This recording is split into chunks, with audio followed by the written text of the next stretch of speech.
जय मां कामाख्या। कामाख्या टुडे पे आपका स्वागत है।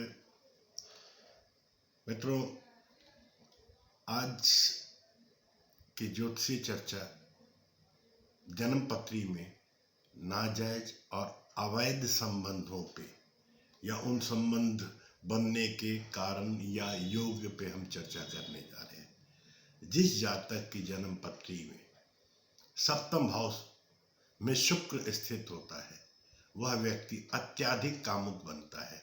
यदि सप्तमस शुक्र इस स्थान में अपनी उच्च अवस्था में उच्च राशि मीन में हो तो यह योग और प्रबल हो जाता है, जिसके कारण विवाह के बाद विवाहोत्तर संबंध बनने की संभावनाएं बनी रहती है, जिससे वैवाहिक जीवन का सुख नष्ट होता है। जीवन यदि जन्म कुंडली के सप्तम भाव में सूर्य हो तो अन्य स्त्री पुरुष के साथ उनके नाजायज संबंध बनता ही बनता है, या बनाने वाला उसको जीवन साथी मिल जाएगा। उस व्यक्ति का हो, स्त्री या पुरुष का, या जो उनके लाइफ पार्टनर हैं, जो उनके साथी हैं, स्त्री या पुरुष, उनके अंदर ये अवगुण मिलता है। यदि जन्म कुंडली में शत्रु राशि में मंगल या शनि हो और क्रूर राशि में स्थिर होकर सप्तम भाव में स्थिर हो तो वह क्रूरता, मारपीट करने वाले जीवन साथी की प्राप्ति होती है उस आदमी की या औरत की। जन्म कुंडली में सप्तम भाव में चंद्रमा के साथ शनि की युक्ति होने पर व्यक्ति अपने जीवन साथी के साथ प्रेम नहीं रख पाता, वो किसी और के साथ अवैध संबंध बनाता है, किसी और से प्रेम करता है। यदि जन्म कुंडली में सप्तम भाव में राहु होने पर अक्सर देखा गया है कि वह जीवन साथी को धोखा देता है या देने का कोशिश करता, प्रयास करता है। कई स्त्रियों से संबंध, स्त्री पुरुषों से उसके संबंध बनते हैं, वह व्यभिचारी भी हो सकता है। उक्त ग्रह जो हमने अभी चर्चा की है, ग्रह दोष, ऐसा जीवन साथी मिले जिसके कई स्त्री पुरुषों के साथ अवैध संबंध होते हैं तो अपने जीवन, दाम्पत्य जीवन में वो आदमी बहुत लापरवाह होता है। यदि जन्म कुंडली में सप्तमेश यदि अष्टम भाव या षष्ठम भाव में हो तो यह स्थिति पति पत्नी के बीच, पति पत्नी के मध्य में मतभेद पैदा करता है। इस योग के कारण पति पत्नी एक दूसरे से अलग भी हो सकते हैं। इस योग के प्रभाव में पति पत्नी दोनों का ही विवाहोत्तर संबंध बन सकते हैं।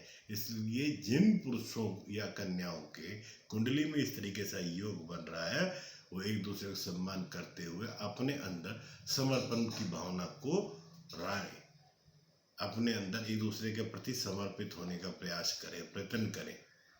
जन्म कुंडली में शुक्र उच्च का होने पर व्यक्ति के कई प्रेम प्रसंग हो सकते हैं जो विवाह के बाद में भी जारी रहते हैं।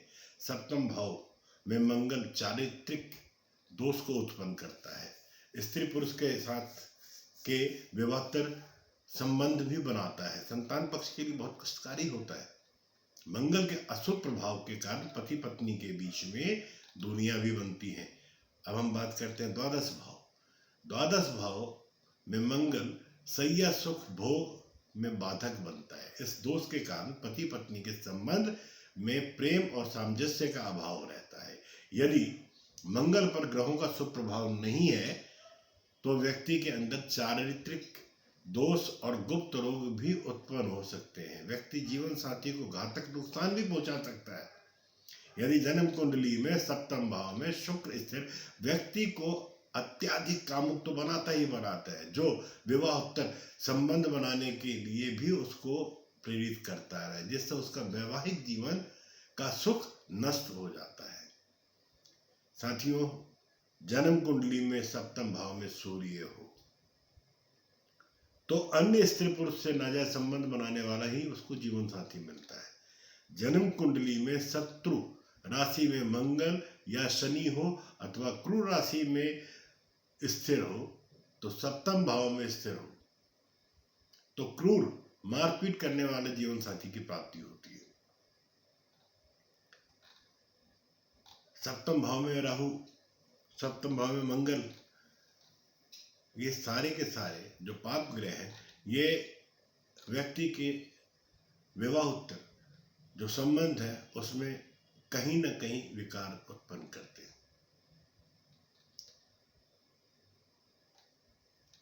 जन्म कुंडली के अंदर सप्तमेश यदि अष्टमेश या सप्तम भाव में हो तो पति पत्नी के बीच में तो मतभेद बनता ही बनता है।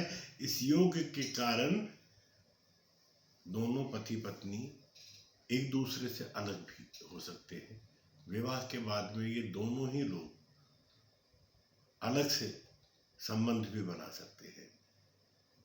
हमारा मानना है कि ऐसे लोगों की कुंडली किसी उचित ज्योतिषी से दिखा के और मर्यादित होने का प्रयास करें, एक दूसरे के प्रति समर्पित होने के लिए समर्पण की भावना रखें, क्योंकि ये दोष उनके द्वारा निमित्त किया गया है। तो ग्रहों के कारण हम इसे बच सकते हैं और बचने का प्रयास भी करना चाहिए। आप अपने अंदर बदलाव लाकर इस समाज में एक अपने आप को उदाहरण के स्वरूप प्रस्तुत भी करना चाहिए।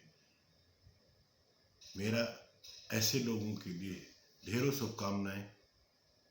परमात्मा उनको स्वस्थ बुद्धि दे, वो अपनी कमियों को अपने से दूर कर सके और अपने जीवन की यात्रा को ढंग से चला सके, पति पत्नी सुखमय जीवन को जी सकें। ऐसे कुंडली वाले। आज की चर्चा में इतना ही।